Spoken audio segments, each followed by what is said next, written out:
Hola, mi nombre es Carla Yanina Truega Lorenzo, señorita Quiché actual. Mi experiencia más linda fue representar a mi departamento, ya que hace casi un año tuve la dicha de ser electa como la señorita Quiché y desde ya, ¿verdad?, agradezco el apoyo que todos ustedes me brindaron. Las autoridades me han apoyado de una gran manera, de la cual se los agradezco de todo corazón, ya que tuve la dicha de obtener el apoyo de tanto las autoridades municipales como departamentales.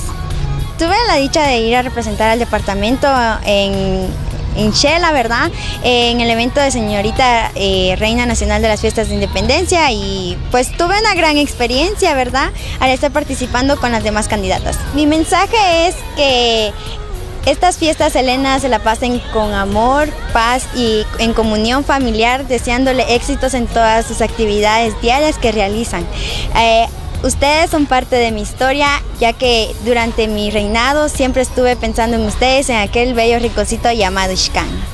Pues a la nueva representante del departamento que será electa este próximo viernes, ¿cuál es el mensaje que le tiene usted? Mi mensaje es que se sienta orgullosa de representar a este bello departamento. Son grandes oportunidades que uno obtiene al estar representando al departamento como señorita Quiché, que lo disfrute al máximo y siempre representando con humildad a este hermoso lugar.